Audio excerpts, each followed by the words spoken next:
Manila Broadcasting Company. DZRH, member, kapisanan ng mga broadcaster ng Pilipinas. Oktubre 6, 1953, unang sumahimpapawid dito sa DZRH.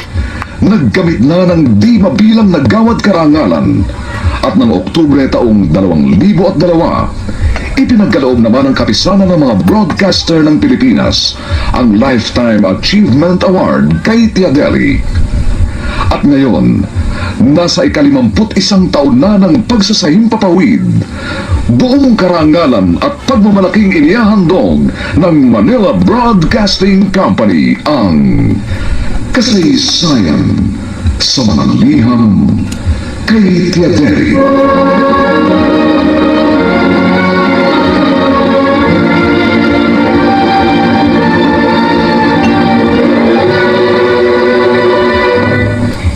Itong inyong Tia Deli.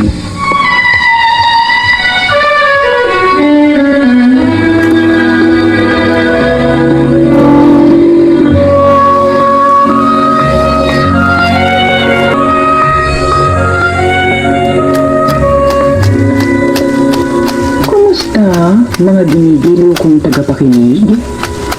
Narito na naman po kami sa pagsasadula ng mga pangyayaring lumikha ng suliranin at bagabag na humitik at naging mahalagang bahagi ng buhay.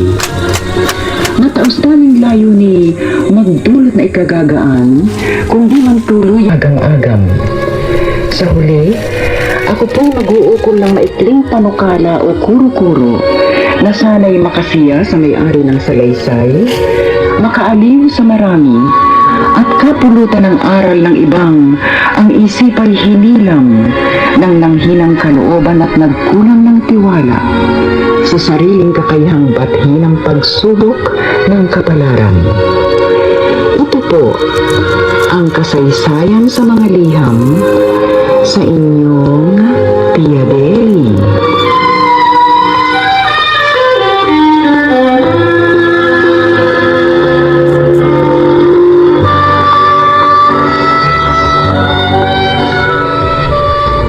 Salita sa wikang Ingles.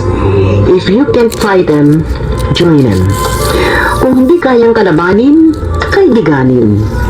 Madaling sabihin, subalit mahirap gawin. Itong problema ng isang naninirahan sa Molave, Tondo, Maynila. Sumasangguni, ano kaya mabisang gawin? Kukubli natin siya sa pangalang Nena.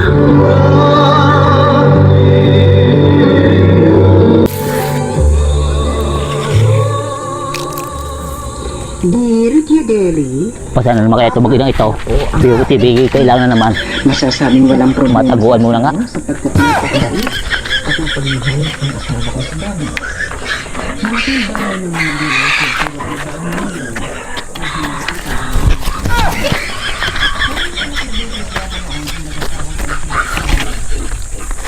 Bakit pinawala na nagapit? Akala ko kayo sabi ninyo kanina, inaandit, nagagawa ng walis. Ala, edi kita ka tanaw ka na nagagawa ng walis eh. Hindi ko roon.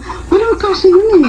Kaya nga lang na. Eh, saan kaya nagpunta yun? Tanggo inandaan yung bago na Kaya nga, babayaran ko. O, bago rin, iwanan po ko sa radyo. Siguro na. Eh, tayo, ating hanapin. Tayo, tinapin. Saan ka naman pupunta yun? Narela ayun sa tabi-tabi yan yun. Ay, sagang ka kaya nagsuot yung matandang yun. Narela ang yun. Pita! Anay agapita? Nanagapita! Ay, wala naman inay dini eh.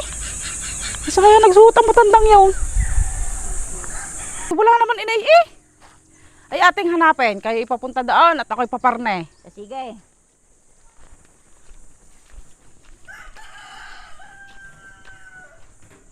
Kaya nagsuot yung matandang yun. Anay agapita? Anay agapita? Asan ka kayo? Anay agapita? Ay, wala naman din eh.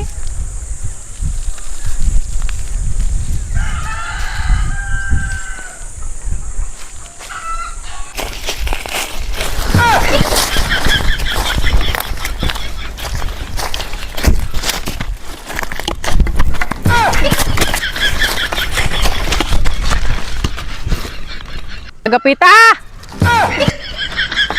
Nanay Agapita! Nanay Agapita! Nasaan ka kayo? Nanay Agapita! Oh? Nanay Agapita! Baga ima, nakita mo ka ang nanay Apita? Ay wala nga ho din eh. Ay hindi ka ninyo nakikita doon? Wala nga, di ko nga nakikita doon eh. Nako. Ay ba't baga hinahanap ang nanay Apita? Ay gawa nga na ring ayuda. Ayuda. Ay po ko na. Bibigay sa mga senyor. Ano ibigay? Wala eh. Ay sa tara, ay akin na lang, ari. Ano? Tawa sila. Mula tayo mula. Ay, tayo mula. Ay, pantay ako. Ay, tayo mula. Pantay. Ako lang may gusto mula tayo. Tek na yan.